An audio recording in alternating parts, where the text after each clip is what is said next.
Hi everyone, welcome to another game. Today we will be playing an indie short game. No, no, again. Reset, reset, reset, reset.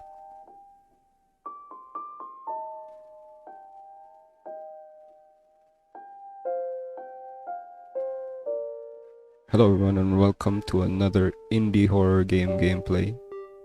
This one is a demo. This is the title on top. I can't pronounce it. I don't know how to pronounce it, but that's it. So should click on it or to start. I'm gonna select the middle one right here. It's not working. What about the left one?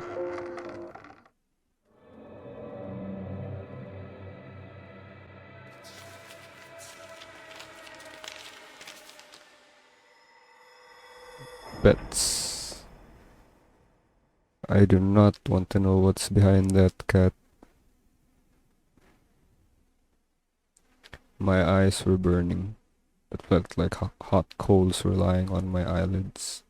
I slowly opened them and attempted to heave myself from the cold asphalt, but I failed. My whole body was heavy and my head felt like it was being squashed by a hydraulic press. After a few attempts, I finally succeeded and tried to make out where I was. The fog in my mind lifted slowly and I realized that I was in a dark alleyway.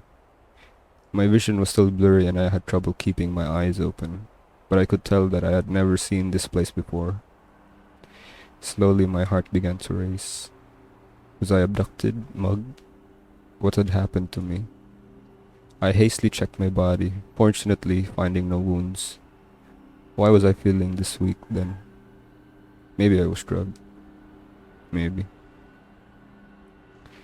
As I tried to recall what might have happened to me, my eyes finally focused and I could see the house in front of me. In fact, it was the only house on the street with its lights on. The dirty yellow glow shone through every single visible window.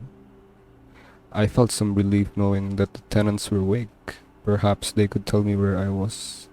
I wouldn't mind some warmth either. I approached the front door. It took me some searching to find the doorbell through the overgrown ivy. A deep gong rang out from within the house when I pressed it. The sound, amplified by the cold wind cutting through my shirt, made me tense up.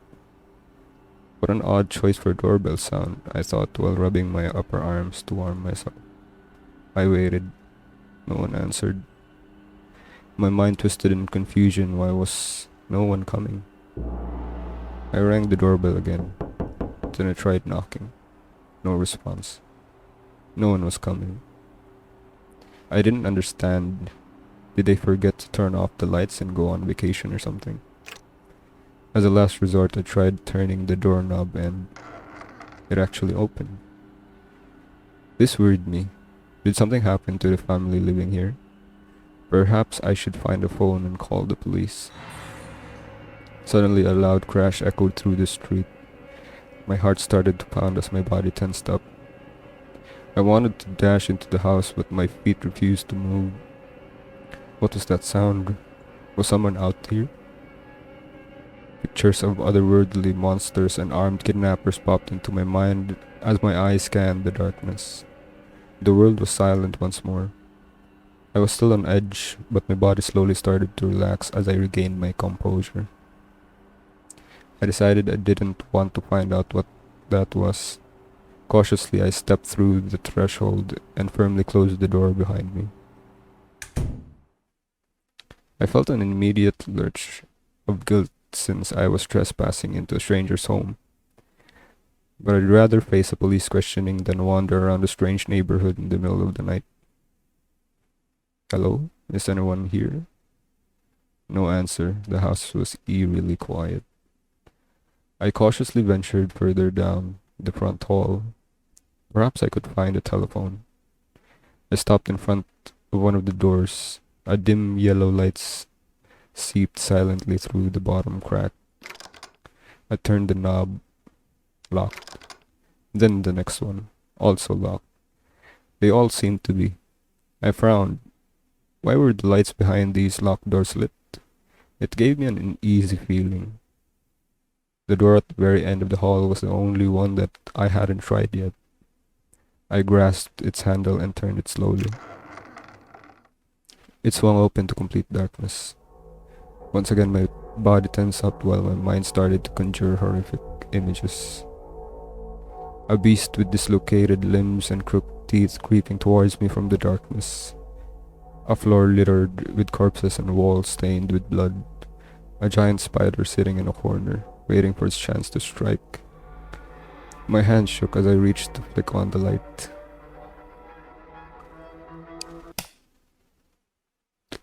Whoa. So, kinda nervous there. It was an utterly ordinary bedroom. My heartbeat slowly calmed down as I realized that I seemed to be safe. I felt almost silly getting scared of nothing. A quick search yielded nothing but barren, dusty shelves. The bed was the only meaningful object present. Slowly but surely a wave of fatigue washed over me. The more I looked at the bed, the more tempting it became. With my adrenaline rush fading away, I found that I was more exhausted than I had realized. Like a worm worming its way into an apple, a single thought slowly appeared in my mind. I had to sleep. That was soon the only thing I could think of as my consciousness faded. I had to sleep. The world turned dark and the soft covers of the bed pulled me deeper and deeper into the black abyss.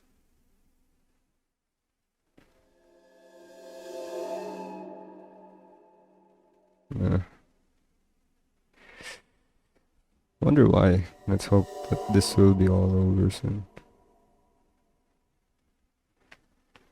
Creepy. I shot awake. It was as if no time had passed. I hardly remember falling asleep. Feeling a bit better, I decided to take another look around the house. The fact that no one was here even though the lights were on was still nagging at the back of my mind. But I was more confident that I'd be able to find help now that that it was daytime. Ooh, everything's bright. I felt the bedroom to I left the bedroom to retry the doors just in case. They were still locked. I would have at least liked to take a shower. I smelled my clothes and they had indeed started to smell slightly sour. It would have been nice to access the kitchen as well. Although it was doubtful there was much food here given the house's empty state.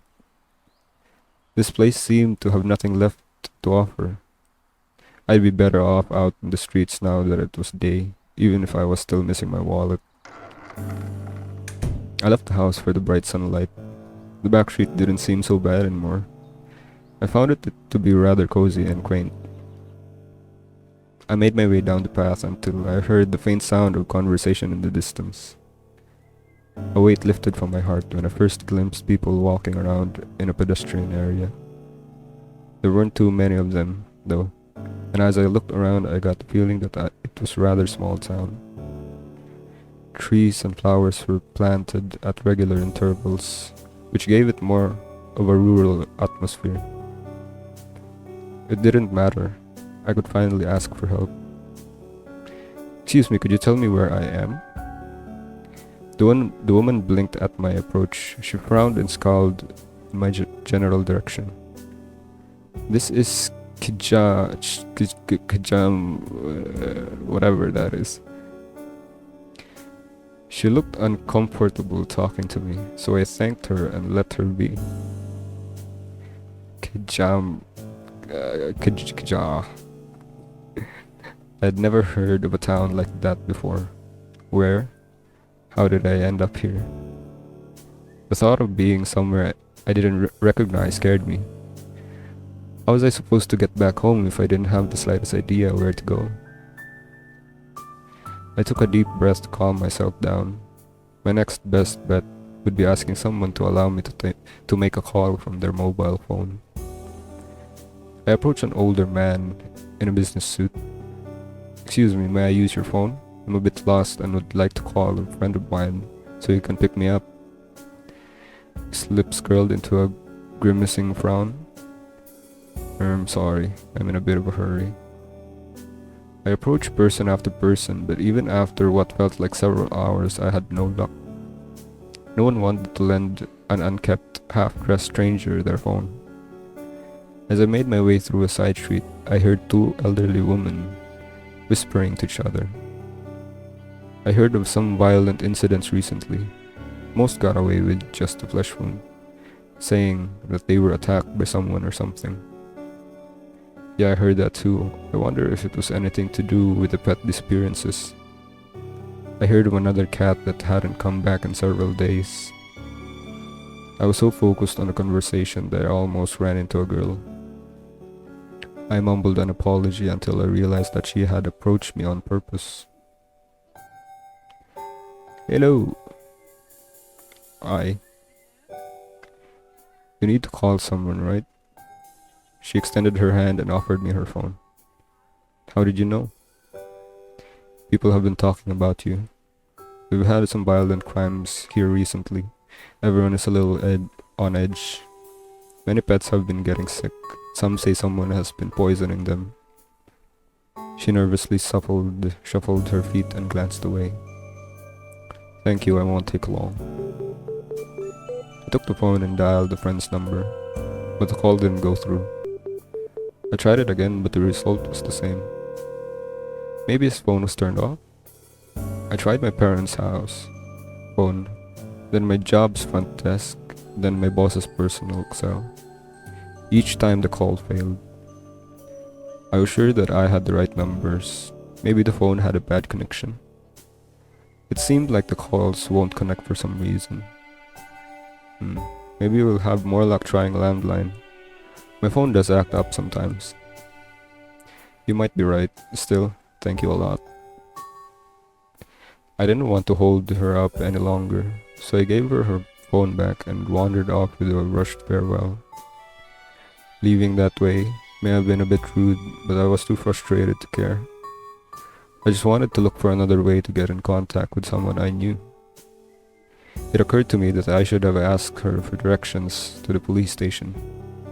I turned to look for her, but she had already vanished. As I made my way through the town, I could now definitely feel the tension in the air. That girl was right. Everyone was on edge. While I was passing by an alleyway, something caught my eye. They were too big to be rats. I couldn't really make anything out other than their eerie glowing eyes. I can actually see that right now. Maybe it was a cat gang searching the trash for food. Apropos food, I was starving. But I couldn't possibly just ask random people to feed me, and since my wallet was missing, I didn't have any money on me to buy something.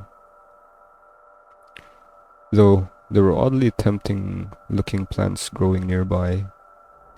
As I stared at them, I felt a pull.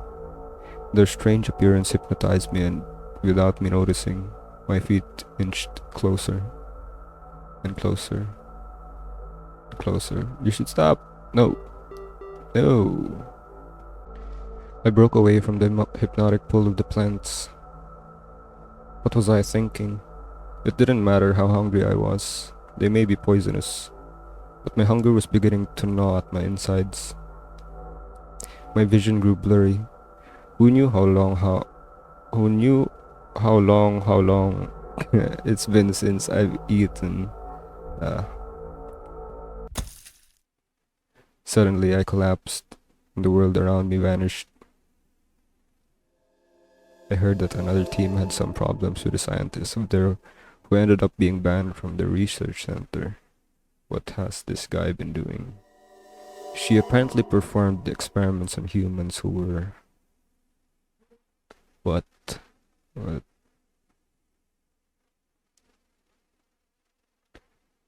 It was dark when I woke. It seemed like no one had bothered to help me. I tried to get up, but I couldn't. My whole body was paralyzed from hunger. Something was shuffling by my ear. I felt the sniffing of an animal, perhaps one of those cats I saw earlier. I couldn't bring myself to look. It lost interest and walked past me towards the plants. I heard more follow. As they padded into view, I noticed that something was off about them. It must have been my mind playing tricks on me. My hunger was overwhelming. Something about their bodies was wrong. They started to eat the plants. They were smacking rather loudly and made unnatural, fleshy sounds. Every now and then, one would pause and give off a low growl that didn't at all sound like a cat, more like a slightly higher, pitched bear growl. After a while, the sounds diminished and I felt their presence vanish. I gathered my strength and forced myself to my feet. What had just happened? What were those creatures? The violent crimes that I had heard about earlier popped into my mind. My hands began to shake slightly. What would have happened if I hadn't been paralyzed, and if they had noticed that I was still alive? Most house lights were still lit. I mustn't have been out for long. Once again my body gave off a deep growl. It was as if my stomach was eating itself.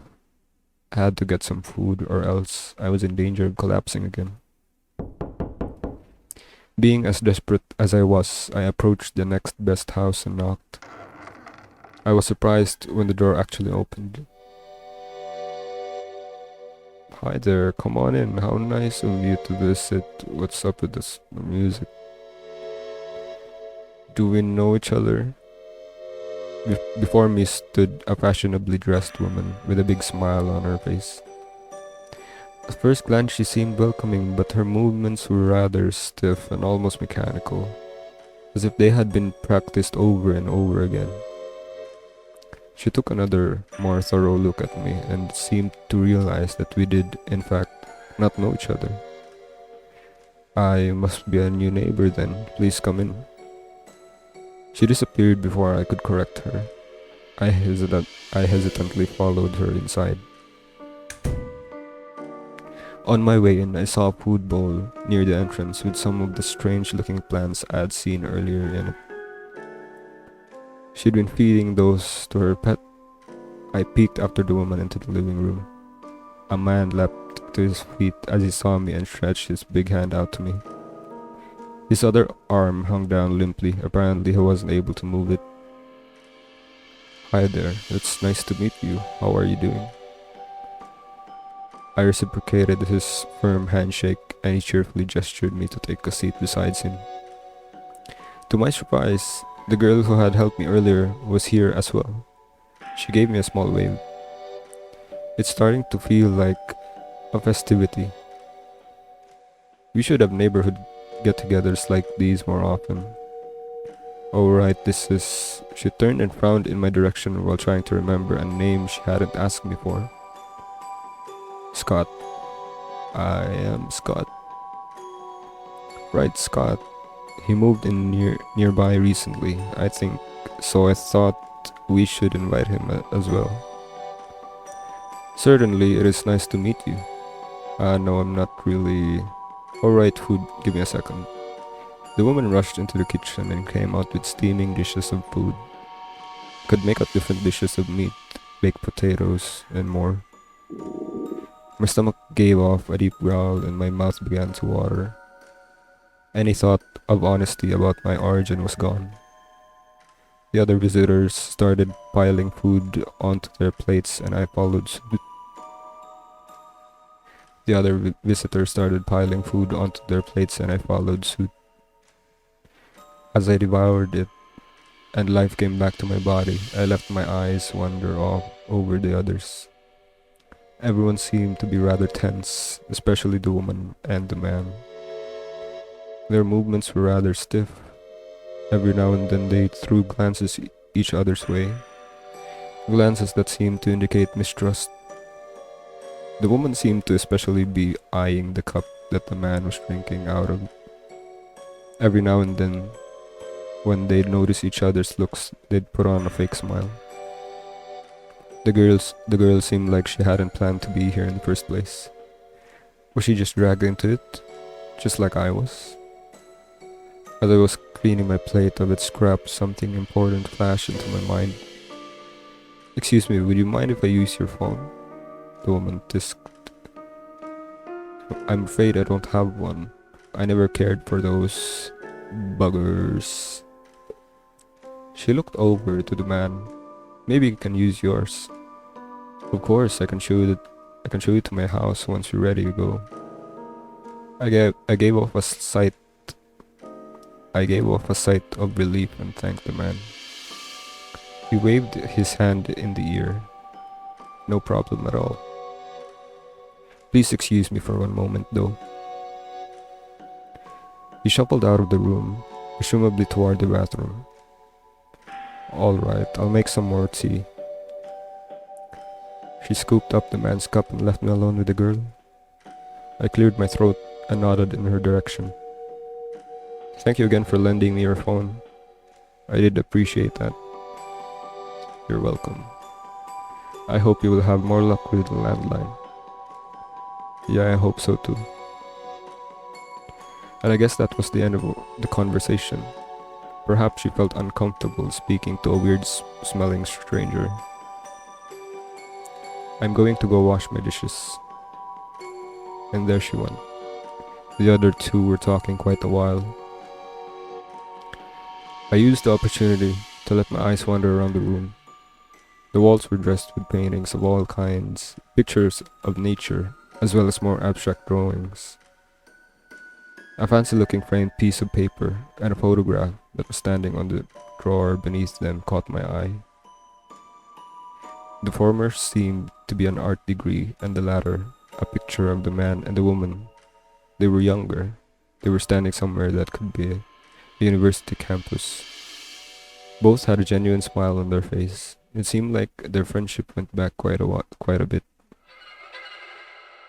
"Hey, whoa. Did she sneak behind me? I thought I had a clear view of the kitchen entrance."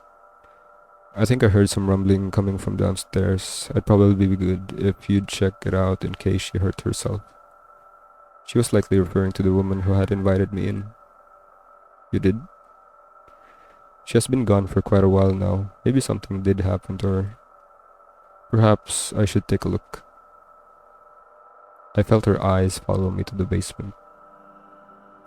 I squinted down the stairs. It was almost pitch black. I swallowed back my nerves and carefully crept down the steps. Maybe I should have called out to the woman, but something told me not to. I managed to reach the bottom stair and peeked around the corner. There I saw the woman kneeling by lamplight in front of a large cage. A basket of the strange plants sat beside her. There, it's all right. Take a good sniff of the cup. We need to hurry, okay? I know that he's growing one too. Everyone is. Everyone wants to get rid of the competition. We need to hurry." She held the man's cup to the bars. Something in her voice disturbed me. Whatever was going on, I wanted no part of it. I returned to the living room as quietly as I could. "There you are. All ready to go?" Upon hearing the man's loud voice, I jumped a bit, but what I had seen in the basement made me a bit anxious. I took a quick look around and saw that the girl was already gone. "Sure, I'm ready." "Leaving already? I just made some more tea." "Nope, I am going the hell out of this place." I turned to see the woman standing in the living room entrance with a put-on smile. "Ah, sorry, dear. I'm just not young enough to stay out late like we used to." She put on a playful pout. "Oh, you do wound me. Come by again. You know you're welcome anytime." We bid our farewells and set out into the cold night. I was glad to leave. What I had seen was still nagging on my mind. The man might be in danger. I had to tell him. I hesitated. How was I supposed to tell him when I myself wasn't sure what I had seen? But I collected myself and went from it. I went for it. To my surprise, he wasn't nearly as upset at the woman as I thought he would be. He actually seemed to be more upset at me. I think you should not have snooped around in someone's house who invited you over. I was left perplexed. What just happened? I thought I was warning him, but instead, I've been scolded like a child. His face relaxed and he gave me his usual smile. It seemed slightly pained this time. I suppose there's been no harm done. Perhaps he just didn't believe me. I couldn't blame him. I noticed more and more vacant houses as we crept through the town. Some were boarded up, doors had been left wide open. Why are there so many empty houses here? These houses have been vacant for a while now. You need not worry. I was sure that I passed by here earlier, but I didn't notice any abandoned buildings back then. They couldn't have left so suddenly, in just half a day, could they? An uneasy feeling started to fester inside of me. Here we are. We stopped before a house that looked much like every other house in the town. He stepped inside. I hesitated at the entrance before trailing behind him. Come on in, no need to be shy. Do you want something to drink? No thanks. The man hesitantly grunted and led me down the hallway. I only wanted to use the phone and get out. All the weirdness of that day had me on edge. What if I still couldn't reach anyone? Where would I go? I was balancing a fine line between hope and despair, and the phone call would probably be what would topple me in either direction. Alright, here you are. The phone was one of those old-fashioned ones that had a cord attached to the receiver. At least it had buttons instead of a rotary dial. I picked up the receiver and tried a number. Am I doing something wrong? There's no dial tone. Oh, let me see. He took the receiver from my hand and pressed a few buttons. He let out a disappointed sigh. Not again. Those damn rodents keep getting to my cables. I'll go take a look at it. Feel free to make yourself at home. In case you get thirsty. He fetched a small bottle of soda from the kitchen, gave it to me, and went into the basement. It felt like I wouldn't be able to leave quite so soon. Once I held the drink in my hand, I did start to get thirsty. I took a sip and thought about what to do next. Should we look around? Kinda feel curious. But since we're good, we're gonna stay. I didn't think he would be happy with me poking around, considering how he felt after I told him about what I saw in the woman's house. Not wanting to test his kindness, I waited. Jesus Christ. Alright, it's all done. I jumped. Sorry, I didn't mean to scare you. No, it's fine. That went faster than I had expected. Good thing I decided against snooping around. The phone should be working now. Feel free to give it a try. I'll give you some space. Call me when you're done. He took the bottle I had drunk from earlier and left through the hallway. I had an odd sense of deja vu. I shook it off and started dialing some numbers. They were the same that I already tried on the girl's mobile phone. Once again, they failed to connect. How could that be? I was 100% certain that the numbers were correct. I tried all the numbers of friends, family, and even work colleagues I could think of, until finally. Yes, hello? It was a woman's voice that I didn't recognize. I was certain that I had dialed the number of one of my work colleagues. Excuse me, isn't this Tom's telephone number? I don't know who that is. Are you another scam caller? Don't call me again. She hung up. Alright, something was definitely wrong here.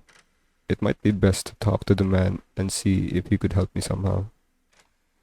Maybe he had a clue as to how I could get back home. I crept down the hall. He went this way, right? I began to hear some murmuring. A steady chill ran down my back. The sound was coming from the basement. The old floorboards squealed beneath my toes. I saw flickers of a weak light coming down from down the steps. I took them as gently as I could as I held a hand over my mouth to quiet my breath. I reached the bottom and turned the corner. It was just like before. The man knelt before a big cage, a small lamp next to him, and held something up to the bars. He hissed to whatever was inside. Yes, yes, you have the scent now, don't you? We must take care of this one tonight. He's curious. You will find the secret much faster than the others. No, no, no, we can't have him making something like you too. It's kill or be killed in this town. My stomach dropped out from underneath me as I heard the horrible scraping from inside the cage. I took a step back, bumping into a wall. Before I could react, I had accidentally switched on the main light. Then suddenly, flood of white blinded me. Flood of white blinded me for a moment. Once my eyes adjusted, the first thing I saw was it.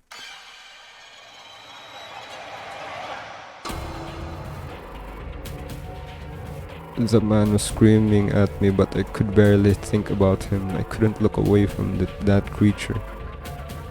It was cowering inside a dirty cage that seemed to be too small for it. It had features of a human, but I could also see some elements that were distinctly dog-like. His mouth was way too big, and the inside of it was filled with seemingly random set teeth, or at least something that resembled teeth. Worst of all, though, with enormous eyes staring right back at me. The man fumbled with the lock on the cage. My feet finally began to move. I ran out of the house and into the streets, all the while one thought was frantically running through my head. I had to get out. I had to get away from this demented town. With this though, with this thought clouding my mind, I hadn't realized that I had exited town already and was now on a big grassy plain. Breathing heavily and with fear flooding my mind, I had almost not noticed how heavy my legs had become. Soon I was struggling to stay my feet and my vision slowly darkened from exhaustion and panic. I wanted to look back to see how close the monster was, but I was too afraid of seeing it right behind me. I gathered my courage and quickly glanced behind me, and to my surprise, the thing wasn't following me. I didn't know if it had ever followed me in the first place, but it seemed like the man wanted to send it after me to kill me. Realizing that I was safe for now, I stopped. My legs were numb, and I almost gave in, but I managed to keep standing. I couldn't believe what I had just seen. It couldn't be real. It couldn't be real. There was no way to explain what I had seen, and every inch of my body repulsed the idea of such a monster existing. But I had seen it with my own two eyes. I continued on, at a slower pace this time, and soon came to a small but quickly flowing river. It wasn't a good night to get my clothes wet, but it looked small enough for me to jump over with a running start. I wasn't the athletic type, but I managed to leap over the gap. After walking for what felt like hours, I caught a glimpse of a town. It looked quite a bit bigger than the one I had just left. The concrete buildings looked like needles from the distance. I wasn't fully sure what I felt at that moment. Part of me was relieved about seeing some civilization and being able to look for help. Another part of me was still in shock over what I had just experienced, but I was too tired to try to make sense of it. And so I pushed myself onward, using the remaining strength I had left. Soon it's going to be over, was what I naively kept mumbling to myself as I dragged myself closer towards the next nightmare.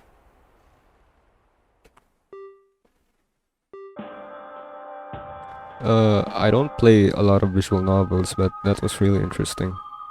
So, none of these doors are still unlockable. Expecting more from this. It's really cool.